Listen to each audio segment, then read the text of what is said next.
L'Union africaine, dans une profonde crise, une crise très sévère, l'Union africaine n'arrive pas à régler les problèmes du continent. C'est clair. Ce que l'Union européenne arrive à faire pour l'Europe, l'Union africaine n'arrive pas à le faire pour l'Afrique. Et l'Union africaine vient à Bruxelles pour chercher de l'argent, pour aller, comme disait, apporter des solutions africaines aux problèmes africains. Ça fait sourire. Comment on peut apporter des solutions africaines aux problèmes africains avec l'argent européen? Il faut que les Africains financent leur sécurité et financent leur développement. Et nous avons, Dieu sait que nous avons les moyens, nous sommes le continent le plus riche du monde. Un tiers des ressources naturelles prouvées sont en Afrique. L'Afrique va être le continent le plus peuplé, et la bonne nouvelle, c'est que c'est peuplé de jeunes. Quand l'Europe vieillit, l'Amérique vieillit, l'Asie vieillit, l'Afrique, par la grâce de Dieu, rajeunit. Nous sommes 1 milliard d'Africains, dont plus de 60% de jeunes. Et dans moins de 30 ans, on sera 2 milliards d'Africains, dont une grande majorité de jeunes. Maintenant, les jeunes, c'est un atout qui peut être une bombe. Si nous nous débrouillons pour avoir la même Afrique, désunie, hyper balkanisée, avec 50 et quelques États, une Afrique pauvre dans un continent le plus riche du monde, ces jeunes-là vont devenir un problème au lieu d'être un atout. C'est pour ça que je lance un appel, pas pour moi seulement, mais pour tous les panafricanistes. Il faut élire des dirigeants panafricanistes dans nos pays. L'exemple de Wade, Kadhafi et Obasanjo l'a prouvé. Des dirigeants non panafricanistes ne vont pas parler du futur de l'Afrique. Ils vont nous faire rêver en nous faisant croire qu'il est possible de bâtir l'Afrique sans l'unité. Ce n'est pas possible. Ou bien ils vont parler de l'unité du bout des lèvres et ils vont pratiquer autre chose. Nous sommes aujourd'hui dans une situation de non-développement, de développement arrêté, parce que nous sommes divisés. Le Sénégal, la Gambie, la Guinée-Bissau, ce n'est pas possible, ça ne peut pas continuer. Il faut que ces trois pays, plus le Mali, plus la Mauritanie, plus la Guinée-Conakry, plus les autres pays de l'Afrique de l'Ouest, pourquoi on ne crée pas une union politique en Afrique de l'Ouest avec un gouvernement régional, fédéral? Pourquoi on ne peut pas le faire? Et lancer le même appel aux pays de la SADC, qui sont très unis d'ailleurs. Lancer un même appel aux pays de l'Afrique de l'Est. Le pays de l'Afrique du Nord, s'ils étaient unis, vous croyez que l'alliance Maroc-Algérie ne serait pas une puissance comme la France et l'Algérie, la France et l'Allemagne? Très rapidement. Mais chacun est dans sa situation avec les mêmes difficultés et on passe notre temps, chacun d'entre nous est un obstacle pour le développement de l'autre. Vous imaginez que le Mali a 7 frontières. 7. 7 pays empêchent au Mali de voir le soleil, c'est-à-dire de voir la mer et d'accéder.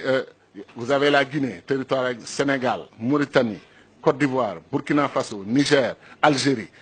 Quand 7 pays vous encerclent et chacun prétend être un pays souverain qui contrôle ses frontières, mais ils vous étouffent, ils vous empêchent de respirer.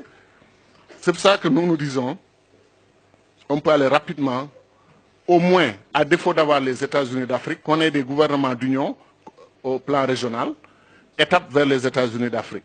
Qu'est-ce qui nous empêche d'avoir une monnaie commune? Le franc CFA, là, 14 pays le partagent, en Afrique centrale et en Afrique de l'Ouest. Faisons-en la base d'une monnaie continentale.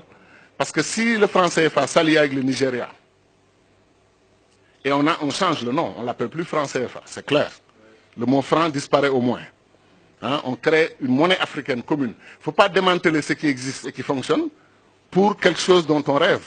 On prend ce qui existe, on l'améliore et on l'élargit au Nigeria, au Ghana. Dès qu'on le fait, on a presque un tiers des pays africains qui partagent la même monnaie. Mais c'est une base pour tendre la main aux autres. Kadhafi, avant lui, Nkrumah, on parlait de Banque centrale africaine il y a 50 ans. Banque centrale africaine, monnaie commune africaine, constitution, citoyenneté africaine, armée, défense commune africaine, diplomatie commune africaine, commerce extérieur africain.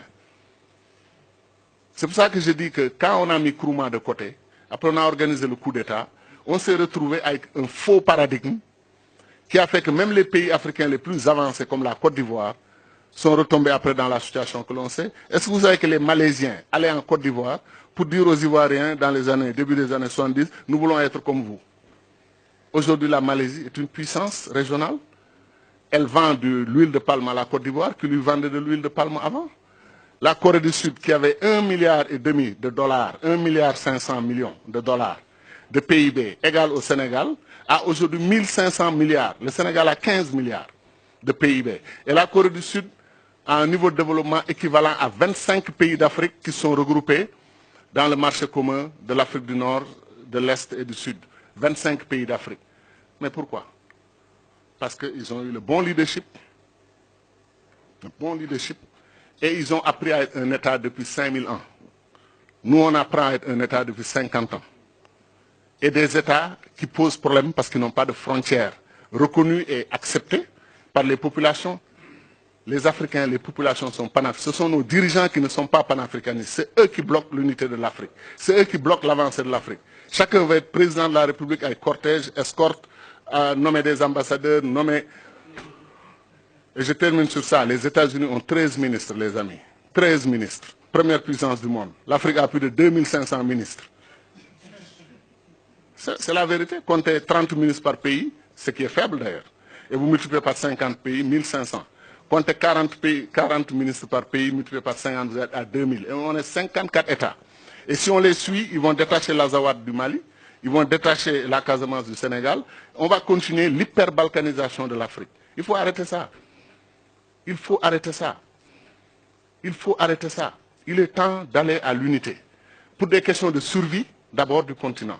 Et ensuite pour des questions d'ambition, que l'Afrique fasse partie des puissances du monde dans 10 ans, 20 ans, à côté de la Chine, qui est un pays aussi pauvre que nous, à côté de l'Inde, qui est un pays aussi pauvre que nous, à côté du Brésil, qui est un pays aussi pauvre que nous. Comment chacun d'entre nous peut faire face à la Chine, faire face à l'Inde, faire face au Brésil, faire face aux États-Unis? Voilà les 4 pays qui vont diriger le monde dans 10-20 ans. 3 d'entre eux, sont des fédérations. 3 d'entre eux. Et le 4e est en fait, je n'ose pas le dire parce que j'ai trop d'amis en Chine, mais la Chine est un conglomérat de réalités nationales différentes, mais ils se sont unis.